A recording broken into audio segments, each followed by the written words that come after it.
जय श्री राम। आज श्री सुंदरकांड का 11वां अध्याय शुरू करते हैं। जय श्री राम। इस अध्याय में श्री हनुमान जी ने लंका से लौटकर किलकिला शब्द हर्ष ध्वनि से आकाश को गुंजायमान किया। जनक सुत ही समुझाय करी बहुविधि धीरज दीन चरण कमल सिरुनाहि कपि गवनु राम पहि कीन। हनुमान जी ने जानकी जी को समझाकर बहुत प्रकार से धीरज दिया और उनके चरण कमलों में सिर नवाकर श्री राम जी के पास गमन किया।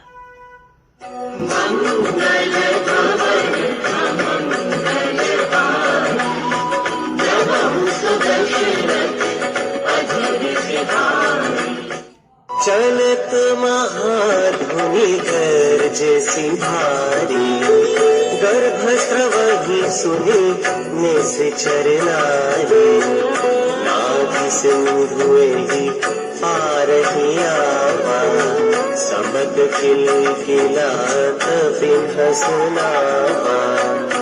चलते समय उन्होंने महाध्वनि से भारी गर्जन किया, जिसे सुनकर राक्षसों की स्त्रियों के गर्भ गिरने लगे। समुद्र लांघकर वे इस पार आए और उन्होंने वानरों को किलकिला शब्द हर्ष ध्वनि सुनाया।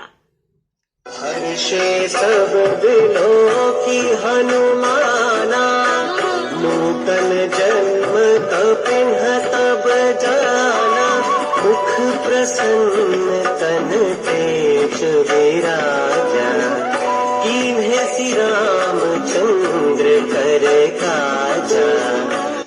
हनुमान जी को देखकर सब हर्षित हो गए और तब वानरों ने अपना नया जन्म समझा। हनुमान जी का मुख प्रसन्न है और शरीर में तेज विराजमान है, जिससे उन्होंने समझ लिया कि वे श्री रामचंद्र जी का कार्य कर आए हैं। मिले सकल अति भय सुखारी तल फत मीन पाव जिम्मेवारी चले हर्षि रघुनायक पासा पूछत कहत नवल इतिहासा। सब हनुमान जी से मिले और बहुत ही सुखी हुए, जैसे तड़पती हुई मछली को जल मिल गया हो। सब हर्षित होकर नए नए इतिहास वृतांत पूछते कहते हुए श्री रघुनाथ जी के पास चले। तब मधुबन भीतर सब आए अंगद सम्मत मधु फल खाए रखवारे जब बर जन लागे मुष्टि प्रहार धनत सब भागे। तब सब लोग मधुवन के भीतर आए और अंगद की संपत्ति से सबने मधुर फल या मधु और फल खाए। जब रखवाले बरजने लगे तब घूंसों की मार मारते ही सब रखवाले भाग छूटे।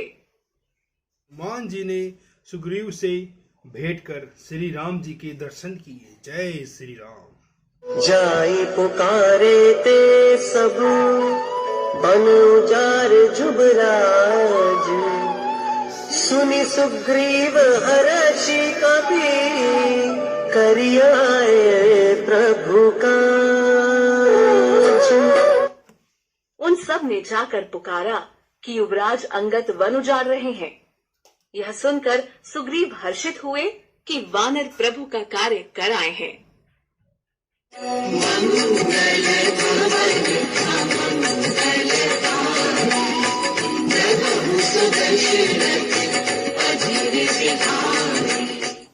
जाना होते सीता सुधि पाई मधुबन के फल सकहि सिखाई यही विधि मन विचार कर राजा आई गए कपि सहित समाजा। यदि सीता जी की खबर न पाई होती तो क्या वे मधुवन के फल खा सकते थे? इस प्रकार राजा सुग्रीव मन में विचार कर ही रहे थे कि समाज सहित वानर आ गए। आय सबनी नावा पद सीसा, मिले सबनी अति प्रेम कपीसा। पूछी कुशल कुशल पद देखी, राम कृपा काज विशेषी। ने आकर सुग्रीव के चरणों में सिर नवाया। कपिराज सुग्रीव सभी से बड़े प्रेम के साथ मिले। उन्होंने कुशल पूछी। तब वानरों ने उत्तर दिया, आपके चरणों के दर्शन से सब कुशल है। श्री राम जी की कृपा से विशेष कार्य हुआ। कार्य में विशेष सफलता हुई है। नाथ काज कीन्हे हनुमाना, राखे सकल कठिन के प्राणा। सुनि सुग्रीव बहुरी तेहि मिलेऊ, कपिन सहित रघुपति पहि चलेऊ। हे नाथ, हनुमान ने ही सब कार्य किया और सब वानरों के प्राण बचा लिए। यह सुनकर सुग्रीव जी हनुमान जी से फिर मिले और सब वानरों समेत श्री रघुनाथ जी के पास चले। राम कपिन जब आवत देखा, किए काजु मन हर्ष विशेषा। फटिक सिला बैठे दो भाई, परे सकल कपि चरणन जाई। श्री राम जी ने जब वानरों को कार्य किए हुए आते देखा, तब उनके मन में विशेष हर्ष हुआ। दोनों भाई स्फटिक शिला पर बैठे थे। सब वानर जाकर उनके चरणों पर गिर पड़े। जामवंत जी ने श्री राम जी को हनुमान जी के सुंदर चरित्र को सुनाया। प्रीति सहित सब भेटे, रघुपति करुणा पुंज। पूछी कुशल नाथ अब, कुशल देखी पद कंज।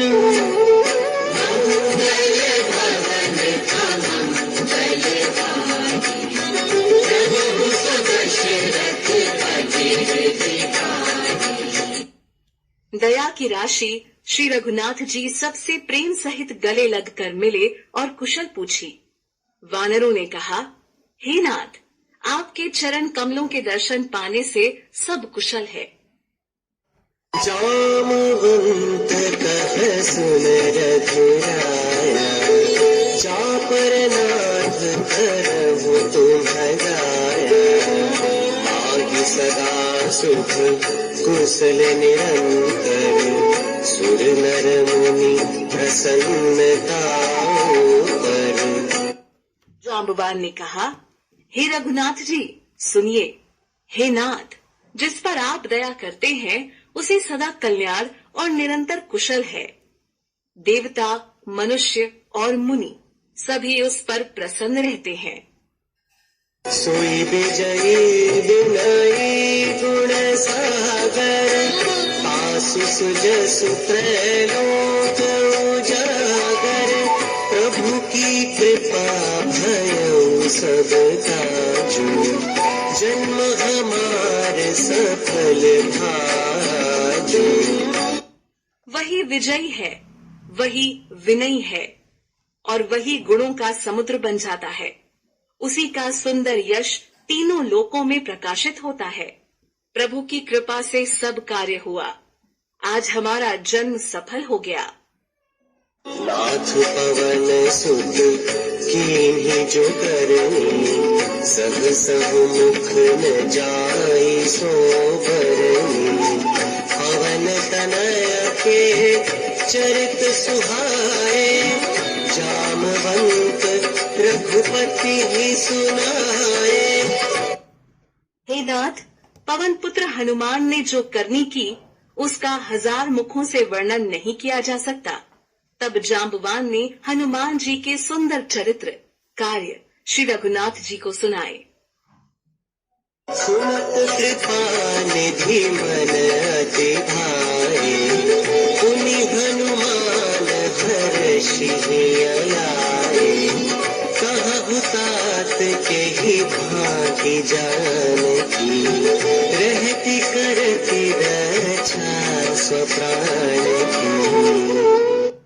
हे चरित्र, सुनने पर कृपा निधि श्री रामचंद्र जी के मन को बहुत ही अच्छे लगे। उन्होंने हर्षित होकर हनुमान जी को फिर हृदय से लगा लिया और कहा, हे तात, कहो सीता किस प्रकार रहती है और अपने प्राणों की रक्षा करती है। हनुमान जी ने प्रभु श्री राम जी को माता जानकी का चूड़ामणि दिया और वियोग के विषय में बतलाया। नाम पाहरो दिवस निसी, ध्यान तुम्हार कपाट, लोचन निज पद जंत्रित, जाहि प्राण के ही बाट।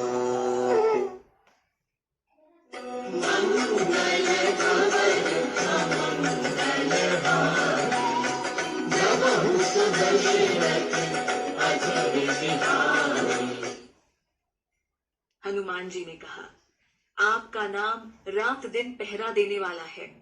आपका ध्यान ही किवाड़ है, नेत्रों को अपने चरणों में लगाए रहती है। यही ताला लगा है, फिर प्राण जाए तो किस मार्ग से।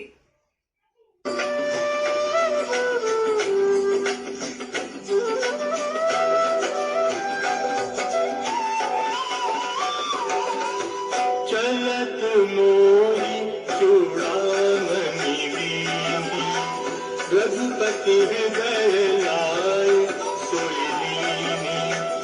नाथ जुगल लोचन भरी बारी, बसन कहे कछु जनक कुमारी। चलते समय उन्होंने मुझे चूड़ामणि उतार कर दी। श्री रघुनाथ जी ने उसे हृदय से लगा लिया। हनुमान जी ने फिर कहा, हे नाथ, दोनों नेत्रों में जल भरकर जानकी जी ने मुझसे कुछ वचन कहे। अनुज समेत गए प्रभु चरना, दीन बंधु प्रणतार हरना। मन तन वचन चरण अनुरागी, केहि अपराध नाथ हो त्यागी। छोटे भाई समेत प्रभु के चरण पकड़ना और कहना कि आप दीन बंधु हैं, शरणागत के दुखों को हरने वाले हैं, और मैं मन, कर्म और वचन से आपके चरणों की अनुरागिणी हूँ। फिर स्वामी, आपने मुझे किस अपराध से त्याग दिया? अब गुनीत मोर मैं माना, बिचरत प्राण न दीन कयाना। नाथ सुने ननि को अपराधा, नफरत प्राण करही हठि बाधा। हाँ, एक दोष मैं अपना अवश्य मानती हूँ कि आपका वियोग होते ही मेरे प्राण नहीं चले गए, किंतु हे नाथ, यह तो नेत्रों का अपराध है जो प्राणों के निकलने में हठ पूर्वक बाधा देते हैं।